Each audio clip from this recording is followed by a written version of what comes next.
நாளென் செய்யும் வினைதாளென் செய்யும் என நாடி வந்த கோளென் செய்யும் கொடுங்கூற்றென் செய்யும் குமரேசர் இருத்தாலும் சிலம்பும் சதங்கையும் தண்டையும் சண்முகம் தோளும் கடம்பும் எனக்கு முன்னே வந்து தோன்றினே. ஓம் ஸ்ரீ சாய்ராம், ஓம் ஸ்ரீ சாய்ராம், ஓம் ஸ்ரீ சாய்ராம். யோகி ராம் சரத்குமார், யோகி ராம் சரத்குமார், யோகி ராம் சரத்குமார். ஜெயகுரு ராயா. அன்பார்ந்த ஸ்பிரிச்சுவல் ஜோதிடம் டிவி நேயர்களுக்கு டாக்டர் சைதை ராஜாவின் அன்பான வணக்கங்கள்.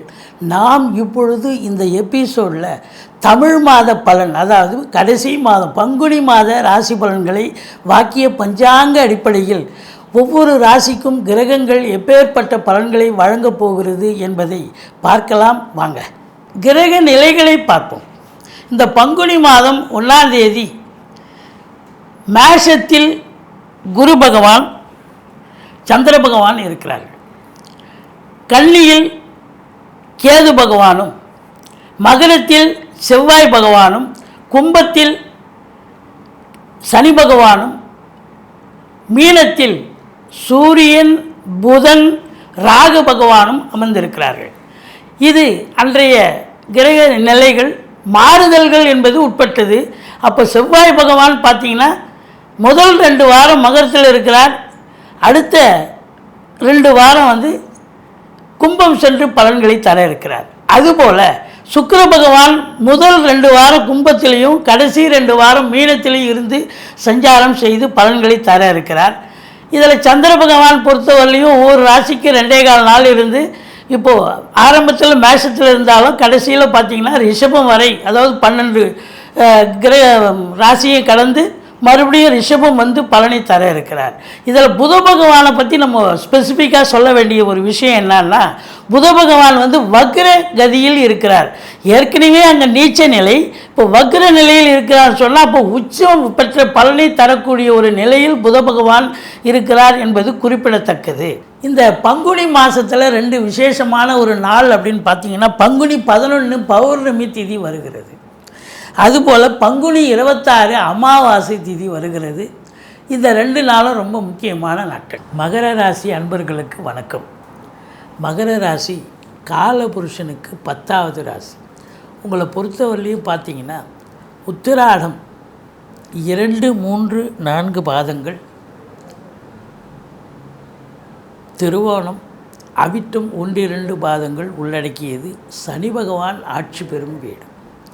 இப்பொழுது சனி பகவான் கும்பத்தில் 2ஆம் இடத்தில் மூலத்திரிகோணம் ஆட்சி வீட்டில் இருக்கிறார்.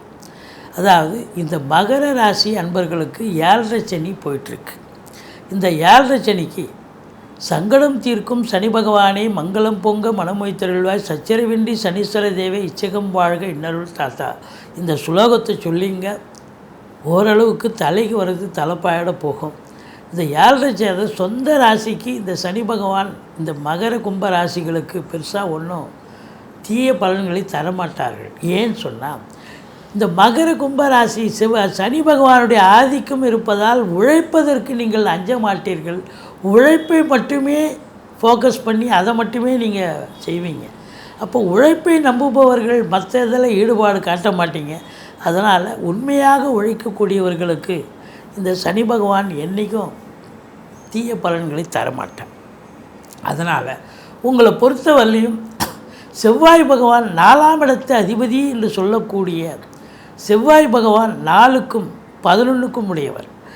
ராசியில் உச்ச நிலையில் இருந்து ராசியை பார்க்குறார். அதனால் இந்த மகர ராசியில் பிறந்த அன்பர்களுக்கு செவ்வாயினுடைய ஆதிக்கம், அதாவது பூமிக்காரகன்னு சொல்லுவாங்க இல்லையா, அப்போது ஃப்ளாட் ப்ரமோட்டர்ஸ், பில்டர்ஸ், கட்டிட கலைஞர்கள், இடம் வாங்கி விற்கக்கூடிய அன்பர்கள், ரியல் எஸ்டேட் பிரமுகர்கள், செங்கல், மணல், ஜல்லி, ஹார்ட்வேர்ஸ் போன்ற பிரிவில் பணிபுரிபவர்கள், விவசாயம் சார்ந்த துறையில் இருப்பவர்கள். விவசாயத்தில் இன்றைக்கி மேன் பவர் குறைஞ்சி போச்சு.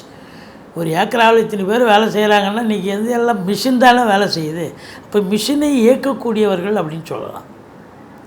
ஸோ மொத்தத்தில் பார்க்கும்பொழுது இந்த செவ்வாயினுடைய ஆதிக்கம் இருக்கிறவங்களுக்கு சிறப்பான ஒரு காலகட்டம். அதுலேயும் குறிப்பாக காவல்துறை, தீயணைப்புத்துறை, மருத்துவத்துறை, இராணுவத்துறையில் பணிபுரியும் அன்பர்களுக்கு ஒரு பொக்கிஷமான ஒரு காலகட்டமாக இது விளங்குகிறது. இடம் விற்கலைன்னு வருத்தப்பட்டவங்களுக்கு இந்த காலகட்டம் நல்ல விலைக்கு போகும். நல்ல இடமா ஃப்ளாட்டு வாங்கணும், வீடு கட்டணும் அப்படின்னு நினைக்கிறவங்களுக்கு அது குதிர்பாடாகும். உங்கள் எண்ணங்கள், அபிலாஷைகள் நிறைவேறக்கூடிய ஒரு காலகட்டமாக இது விளங்கப் போகிறது. பணம் பல வகையிலிருந்து பையை நிரப்பும். 2ஆம் இடத்து அதிபதி 2இல் ஆட்சி பெறும். அவரே ராசிநாதன் தான். இருந்தாலும் பொருளாதார மேன்மை இருக்குது, சுபீட்சம் இருக்குது. கொடுக்கல் வாங்கல் செய்யக்கூடாது, எச்சரிக்கையாக இருக்க வேண்டும். பாகிஸ்தானத்தில் சனி பகவான் இருக்கிறதால ஒரு சொல் வெல்லும், ஒரு சொல் கொல்லும் அப்படின்னு பெரியவங்க சொல்லியிருக்காங்க.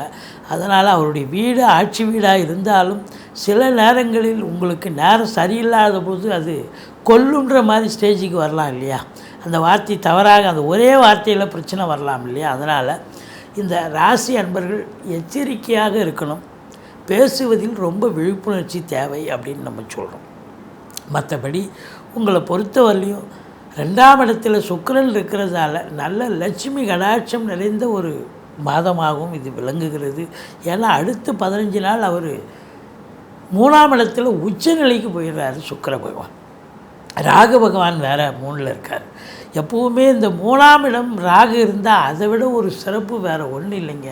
இந்த மகர ராசியில் பிறந்த அன்பர்களுக்கு சாதிக்கக்கூடிய ஒரு மாதம் அப்படின்னு சொல்லலாம். 3ஆம் இடத்துல ராகு கேதுக்கள் அமர்ந்தால் அப்படி ஒரு இமாலய ஒரு பலனை ஜோதிட கிரந்தம், பலனை பெறுவீர்கள்னு ஜோதிட கிரந்தம் வலியுறுத்தி சொல்கிறது.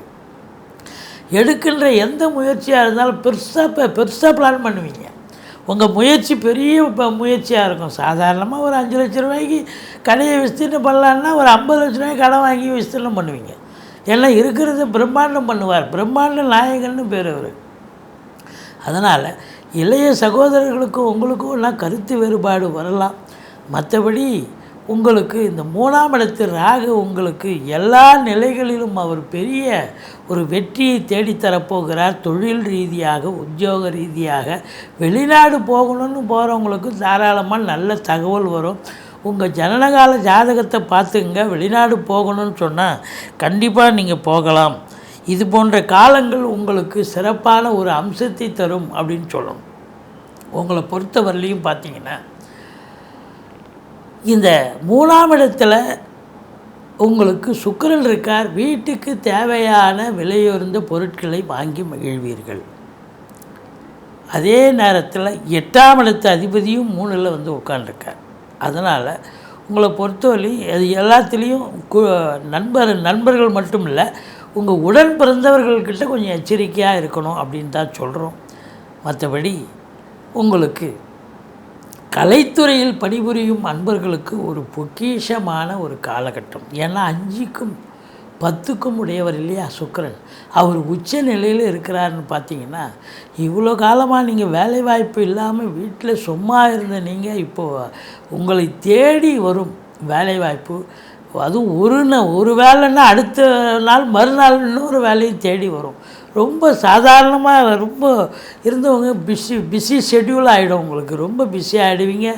நல்ல ஒரு படம்ன்றது இன்னொரு படம், இன்னொரு சீரியல் அப்படின்னு கமிட்மெண்ட் ஆகி நீங்கள் நல்ல ஒரு சம்பாத்தியத்தை பார்க்கக்கூடிய ஒரு அற்புதமான ஒரு காலகட்டம். தொழில் காரகன், அதாவது உங்களுக்கு அந்த 10ஆம் இடத்த அதிபதி நல்ல நிலையில் இருக்கான். காரகன் என்று சொல்லக்கூடிய சனி பகவானும் 10ஆம் இடத்தை பார்க்க போகிறார். உங்களை பொறுத்தவரையிலையும் குரு பார்வை கோடி நன்மை. அப்போ தொழில் ரீதியாக உங்களுக்கு பெரிய திருப்பு முனை. கலைத்துறையில் இருக்கும் அன்பர்களுக்கு ஒரு பொக்கிஷமான ஒரு காலகட்டம். சாதிக்கப் போகிறீர்கள், சரித்திரம் படைக்கப் போகிறீர்கள் என்று சொன்னால் மிகையாகாது.